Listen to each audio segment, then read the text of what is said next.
بسم الله الرحمن الرحيم. ظلمة igizwe n'ibice bitatu. Hari zulma umuntu akorera nyagasaniwe.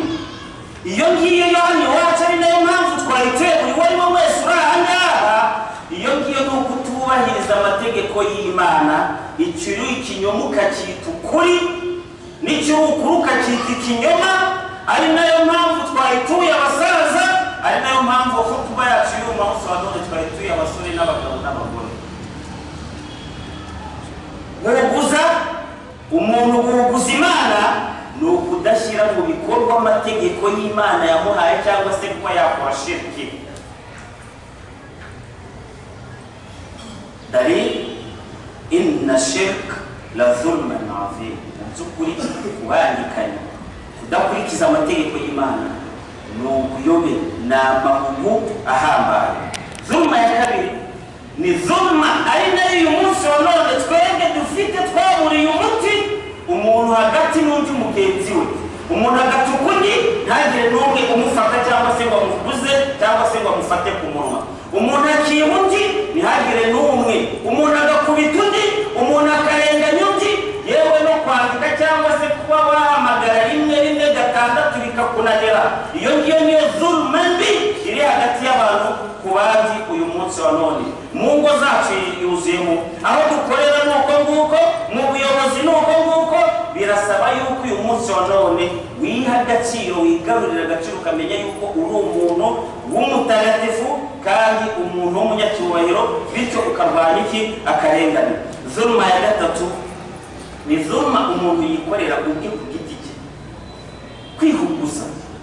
Wewe ubwawe ukikorera zulma, ukiyambura agaciro, ukiyambura icyubahiro, kugeza n'ubwo wangamwe mu mategeko y'Imana. Iyo ngiyo niyo zulma ya gatatu. Ukora ibyo ngibyo, ubireberera, ubyumva ntavuge, abo ngabo bose muri surati Hud aya ya 18 Imana iratubwira iti ala la'natullahi ala zalimin. Ese abo ngabo bose ntabwo bari bakwiye umuvumo uturuka ku Mana subhanahu wa ta'ala?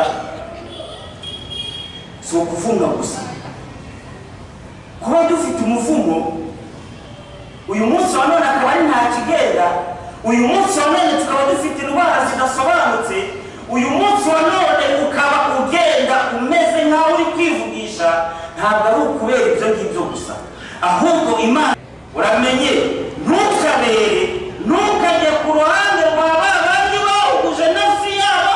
Kubera iki? fatamasakumun nar, kugira utazaba hamwe nabo mu muriro, kugira utazafatanya utazariki umufatanya bikorwa ejo Imana subhanahu wa ta'ala ikakwinjiza hehe? Mu muriro.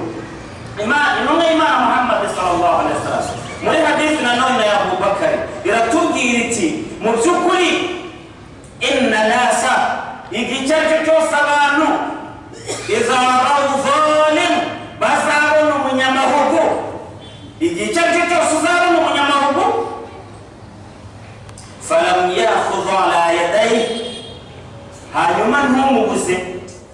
بسم الله الرحمن الرحيم.